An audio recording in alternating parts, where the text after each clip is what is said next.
Halo teman-teman, apa kabar? Lama ya nggak ketemu. Semoga kalian semua dalam keadaan sehat. Di sini saya dan teman-teman saya akan mempresentasikan tentang tugas kelompok kita yang kemarin. Saya Krasentia Cindy Clarissa bersama teman saya Maria Kimberly dan Miftah Saadah. Kami di sini akan mempresentasikan tentang pengolahan dan manfaat tiwul bagi kesehatan. Oke, sebelumnya marilah kita panjatkan puji dan syukur kepada Tuhan Yang Maha Esa karena telah terselesaikannya tugas kelompok kami yang berjudul pengolahan dan manfaat tiwul bagi kesehatan. Selain itu, tidak lupa juga kami mengucapkan terima kasih kepada Bapak Dr. Ngasifuddin selaku dosen mata kuliah Hygiene dan Sanitasi yang telah memberikan bimbingan materi selama perkuliahan berlangsung. Lalu kami juga mengapresiasi diri kami sendiri selaku anggota kelompok, saya, Tata, dan Kim, yang telah meluangkan waktu dan mengerjakan tugas untuk berpikir dan menyusun sehingga terselesaikannya tugas ini sebagai syarat UAS. Lalu untuk teman-teman kelas A4 juga yang selalu mengingatkan dan mendukung satu sama lain untuk mengerjakan tugas ini. Kami menyadari bahwa tugas kelompok kami ini jauh dari kata sempurna. Oleh karena itu, saran dan kritik yang membangun dari teman-teman sangat kami butuhkan untuk menyempurnakan tugas kelompok ini. Dalam tugas kelompok ini kami buat sebagai salah satu kewajiban kami dalam melaksanakan perkuliahan sebagai bentuk penilaian dan syarat UAS mata kuliah Hygiene dan Sanitasi. Alasan kelompok kami membuat dokumen dengan judul pengolahan dan manfaat tiwul bagi kesehatan adalah karena tiwul merupakan salah satu makanan tradisional dari Gunung Kidul, Yogyakarta. Selain itu, tiwul juga merupakan makanan yang rendah kalori sehingga sangat cocok untuk diet dan juga dapat menyembuhkan berbagai macam penyakit seperti MAH dan kanker. Nah, teman-teman, di sini saya akan sedikit menjelaskan tentang tiwul.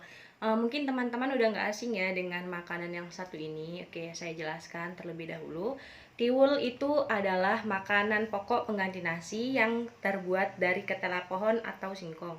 Meski kalorinya lebih rendah daripada nasi, tapi tiwul ini mampu membuat kita kenyang. Selain menjadi bahan substitusi untuk beras, tiwul ternyata dipercaya dapat mencegah berbagai macam penyakit seperti MAH, kanker, dan lain-lain. Makanan jenis ini dulunya banyak ditemukan pada masa penjajahan Jepang. Selanjutnya saya akan menjelaskan mengenai manfaat tiwul. Yang pertama, tiwul dapat dijadikan makanan sehat untuk para pelaku diet. Kenapa sih kok tiwul dijadikan makanan sehat bagi para pelaku diet? Ini dikarenakan kandungan karbohidrat pada tiwul lebih rendah daripada nasi putih, sehingga membuat makanan yang bagus untuk menurunkan berat badan. Selain itu, kandungan serat yang terdapat pada tiwul juga sangat baik untuk pencernaan. Lalu, singkong sebagai bahan baku pembuat tiwul dikenal dengan kandungan yang kaya akan vitamin B kompleks dan vitamin lainnya seperti tanamin, folates, piridoksin, asam protenonat, dan riboflavin. Dan peran dari riboflavin sendiri itu adalah untuk membantu pertumbuhan tubuh serta memproduksi sel darah merah untuk mengurangi anemia. Lalu yang selanjutnya, ternyata singkong sebagai bahan baku pembuat tiwul itu terkenal memiliki banyak kandungan protein yang cukup tinggi loh teman-teman, dibanding kentang, ubi, dan pisang. Oleh karena itu, tiwul sangat cocok bagi kalian yang saat ini sedang melatih daya tahan otot. Selain itu, makanan tiwul ini juga sangat cocok untuk kalian para pelaku diet. Karena tiwul memiliki peran yang luar biasa untuk mencegah kanker, tiwul juga memiliki kandungan vitamin B17 yang mampu menstimulasi sel darah merah. Hal ini membuat sel kanker lebih mudah dicegah perkembangannya di dalam tubuh. Oke, selanjutnya di slide selanjutnya akan dijelaskan oleh teman saya Kimi. Untuk Kimi saya persilahkan. Baik, terima kasih Cindy. Saya akan lanjutkan presentasinya. Itu menurut penelitian kandungan gizi dalam 100 gram tiwul itu mengandung 63,50 gram air, protein 1,20 mg, fosfor 40 gram, zat besi 0,70 mg, karbohidrat 35 gram, lemak 0,30 mg, kalsium 33 mg, vitamin B1 0,01 mg, vitamin C 30 mg, kalorinya 121 lebih rendah daripada nasi. Nah, kita masuk ke identitas lagi pembeli. Tiwul ini makanan yang enak dikonsumsi, juga sehat dan menyenangkan. Kalau kita ketahui tiwul itu di luar sana tuh banyak dicampur dengan coklat, keju, gula merah, semua diproses ya. Tapi kalau tiwulnya sendiri itu baik untuk balita, ibu hamil, orang yang memiliki penyakit diabetes. Tapi dari ketiga populasi itu pun dapat dikonsumsi bagi orang-orang yang ingin mengkonsumsinya. Lalu diagram alur pembuatan tiwul. Pertama, kita beli singkongnya, lalu dikupas, lalu melakukan pemotongan, pengeringan, kita gaplek. Setelah itu lakukan penepungan, tambahkan air jadi pembutiran. Setelah itu dikeringkan atau di oven, lalu masukkan kemasan jadi tiwul mentah. Setelah tiwul mentah mau jadi, kita bisa dijual. Itu jadi dikukus dulu daun gula merah, daun pisang, lalu tambahkan garam, daun pandan, terus tambahkan kelapa parut, tiwul siap dihidangkan. Selanjutnya kita masuk ke cara pembuatan tiwul. Pertama, pilih singkong terbaik, lalu dikupas. Setelah dikupas, cuci dan direndam dengan bak perendaman. Kemudian singkong telah bersih dipotong-potong menggunakan pemotong agar ukurannya seragam. Juga bisa dikeringkan selama 2-3 hari sehingga hasil singkong gaplek singkong kering. Setelah gaplek singkong kering digiling, menggunakan hammer mill, menghasilkan tepung singkong. Hammer mill ini bisa disewa di pasar atau tempat mill.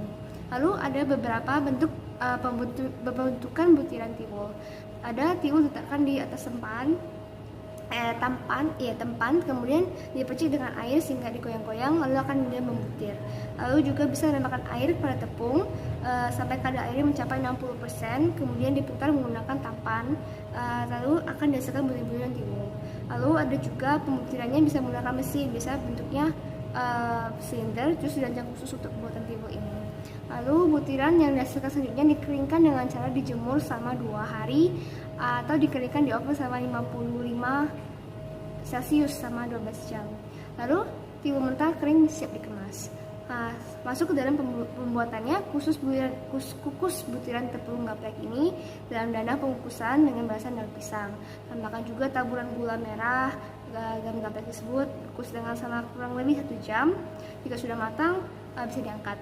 Lalu itu kukus parutan kelapa dengan tambahan garam secukupnya pada daun pandan dalam waktu 10-15 menit.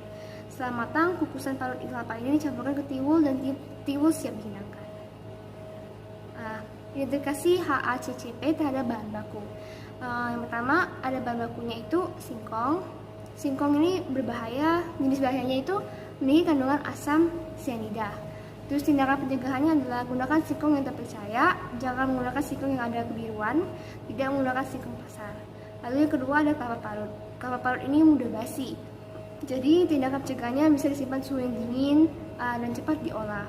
Gula merah dia mudah melerai karena suhu panas, disimpan di suhu yang dingin.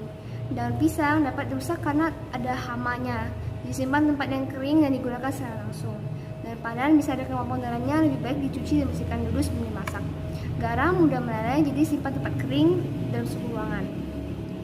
Masuk ke identifikasi HACCP terhadap proses pembuatan. Nah, ada prosesnya, jenis bahaya dan tindakan pencegahannya. Pertama, ada prosesnya adalah pembersihan. Jenis bahaya tidak dikupas dan bersih, masih ada kulit singkongnya. Lalu, yang pertama pencegahannya adalah setelah dikupas langsung dicuci dan direndam. Setelah itu dilakukan pengecekan kembali kulit singkongnya terlepas semua. Lalu yang kedua ada dikeringkan. Jenis bahaya dapat menjadi lembab dan tidak dapat dipakai. Pencegahannya simpan tempat yang kering dan segera diolah. Lalu digiling. Jenis bahayanya dia nggak hancur secara rata, dapat juga menggumpal. Jadi kita tindak pencegahannya harus menghancurkannya dengan teliti. Pencetakan dia jenis bahayanya tangan dan alatnya tidak steril, jadi perlu cuci tangan terlebih dahulu. Pengukusan tidak matang, mudah basi, suhu dan waktu tidak diperhatikan. Jadi perlu kembali memperhatikan suhu dan waktu. Demikian dari saya, mau dilanjutkan teman saya, Miftah. Terima kasih. Terima kasih kepada Maria Kimberly yang telah menjelaskan materi sebelumnya. Kali ini saya akan menjelaskan materi selanjutnya, yaitu penentuan titik kendali kritis, penentuan batas kritis, dan kesimpulan sarannya. Langsung saja kita masuk ke dalam materi yang pertama, adalah penentuan titik kendali kritis. Dalam menentukan titik kendali kritis ini, kita harus mempunyai apa saja bahan baku tersebut, bahaya yang ditimbulkan, cara pencegahan, dan alasannya. Nah, yang pertama, bahan baku dari tiwul itu sendiri adalah singkong. Bahaya yang disebabkan oleh singkong tersebut ada mempunyai kandungan asam sianida atau HCN. Nah, cara pencegahannya itu, yang pertama, gunakan singkong yang terpercaya, jangan menggunakan singkong yang warnanya kebiruan. Dan yang kedua, tidak menggunakan singkong pasar. Alasannya, jika kita tetap menggunakan singkong yang telah disebutkan, akan terjadi keracunan pada bahan makanan.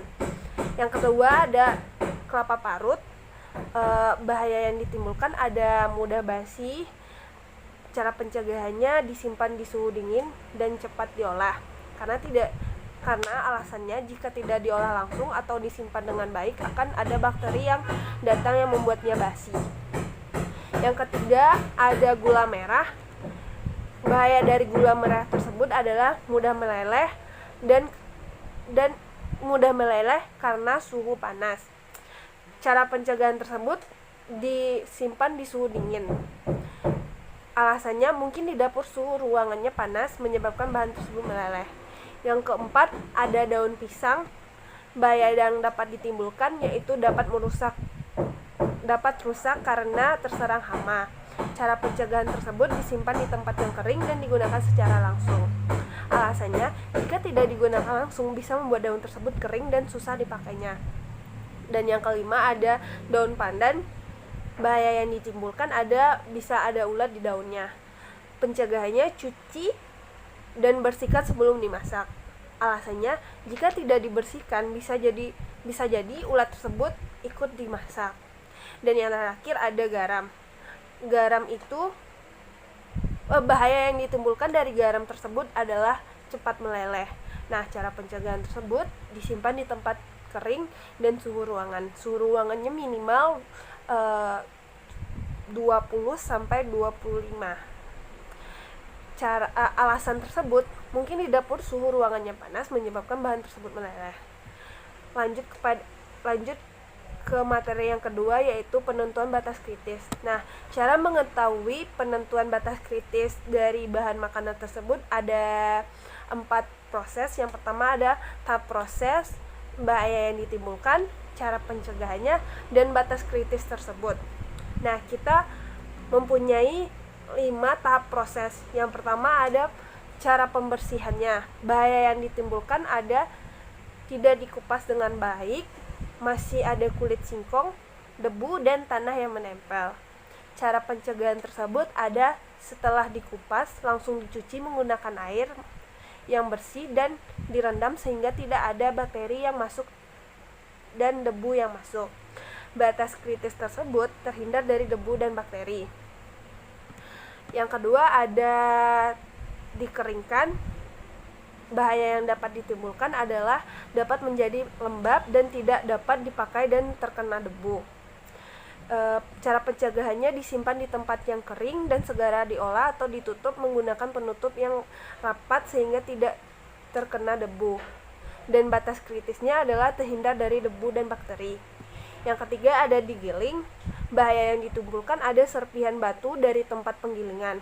Cara pencegahannya menggunakan penggilingan yang tidak keropos, dan batas kritis tersebut bahaya sekecil ini bisa dikonsumsi oleh si konsumen. Nah, yang keempat ada pencetak. Bahaya yang ditimbulkan adalah tangan dan alat yang tidak steril. Nah, pencegahannya mencuci alat tersebut dengan air yang bersih dan menggunakan sarung tangan atau hand glove. Batas kritis tersebut steril dari bahan kimia yaitu sabun pencuci tangan atau bahan dari hand glove-nya sendiri. Dan yang terakhir ada pengukusan. Bahaya yang ditimbulkan adalah tidak matang atau mudah basi dan suhu tidak diperhatikan.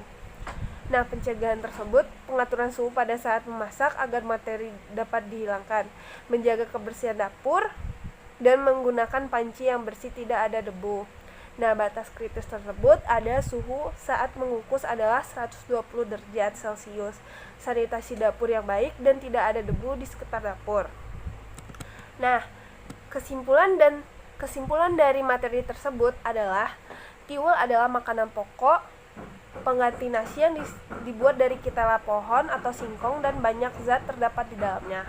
Tiwul bisa dijadikan makanan sehat untuk pelaku diet, dan singkong sebagai bahan baku tiwul tersebut kaya akan kandungan vitamin B kompleks dan vitamin lainnya, sehingga bisa membantu pertumbuhan tubuh serta memproduksi sel darah merah untuk mengurangi anemia.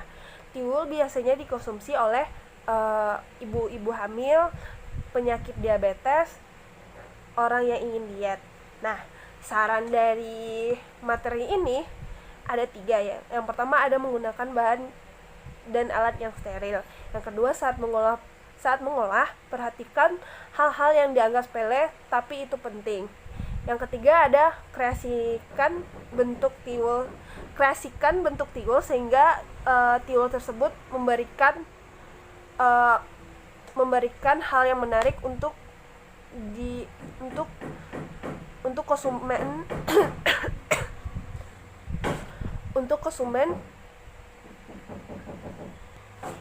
untuk konsumen bisa lebih tertarik untuk membelinya. Referensi dari materi ini, yang pertama ada Istana UMKM, nanti bisa dilihat di referensinya PPT. Hanya sekian presentasi kami bertiga. Jika ada salah atau kata-kata yang tidak pantas mohon dimaafkan. Wabillahi taufik wal hidayah. Assalamualaikum warahmatullahi wabarakatuh. Terima kasih.